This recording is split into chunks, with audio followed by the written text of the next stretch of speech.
Okay, it's going. Hi, my name is Kristen Stoltz. And do you know someone who has PTSD? Many people have a loved one or a friend who deals with PTSD on a daily basis, but you may not know it. If you don't have a loved one or a friend that deals with this, then you probably have at least heard of it before. PTSD stands for post-traumatic stress disorder. It's an anxiety disorder. It can occur after a person has dealt with a traumatic event in their life. The first thing you usually think of when you hear PTSD is a soldier going overseas to fight in combat, and he comes back from overseas and he has to deal with getting back to everyday life. There are also other situations with PTSD that I'll be discussing today.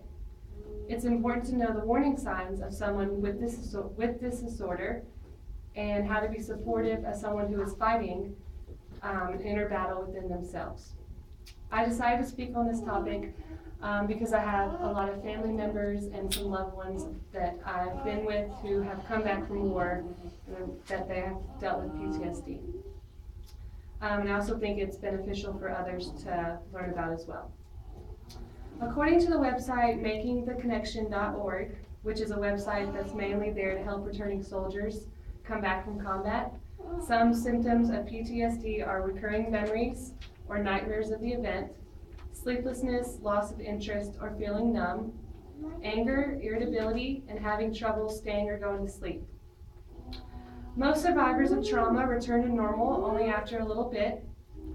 However, some people do not get over a traumatic event soon, and it may get worse. It can really affect the person's everyday life. Individuals with PTSD may develop other symptoms such as anxiety, depression, substance abuse, problems with memory and cognition, and other problems of physical and mental health. They also may have issues where they are unable to function socially with friends or family. There could be work problems or the inability to keep a job. Their marriage or relationship with their significant other could also suffer. Difficulties in parenting also is a major issue due to this disorder. Like I said, I've personally been around a few loved ones and a former significant other who had PTSD. They were also dealing with signs of depression and anxiety resulting from PTSD. After returning from the first deployment, I definitely noticed some symptoms. This person seemed very detached from friends, family, and towards me. There were nightmares, restlessness, and times when he slept way more than the normal amount. I think he felt inadequate about life and just socializing with people in normal society. There were times when he would mention right after coming back from deployment that he wanted to go right back overseas to be back in combat. It just seemed like he was always absent-minded when talking to him, and something else was always on his mind. There's also my grandfather I saw at Christmas time, and I knew he fought in the Vietnam War. And we watched a movie one night. I thought it was just like a war movie. And he asked to change the channel just because he couldn't deal with the scenes on the TV. And he also told me that he'd had nightmares and dreams that kept him up all night. And now he's in his 80s, and it's been like, a long time since he's been in war. And I also have some friends who are in the military who've been over to fight in Iraq and Afghanistan. And he'd been back a few years, but he still was dealing with PTSD and had a traumatic brain injury.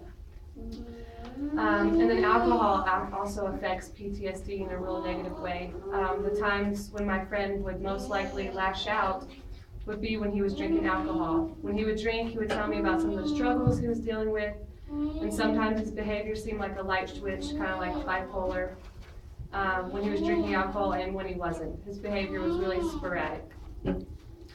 According to the website www.brainmind.org, more than 5 million people in the U.S. suffer from PTSD. When someone is experiencing symptoms from this disorder, it may seem as the people closest to them are going through the same symptoms somewhat. Relationships suffer when a loved one or significant other is dealing with PTSD. Problems with trust, closeness, and communication are common ways the survivor acts with others. The best way for a person to deal with PTSD is with psychotherapy such as counseling and medicines such as antidepressants.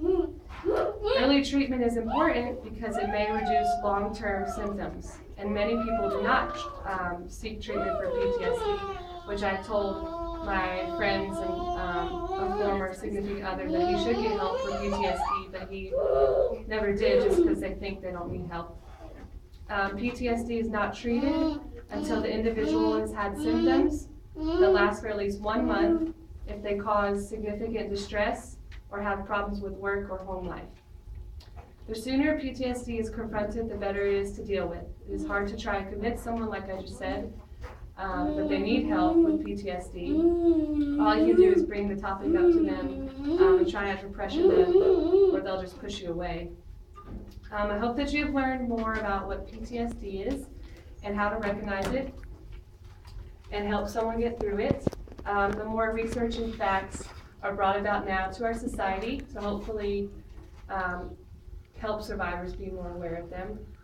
And a few interesting facts. PTSD in the Civil War, it was called soldier's heart. In World War II, it was called shell shock. And in World War I, it was called shell shock. And World War II was called combat fatigue. Thank you.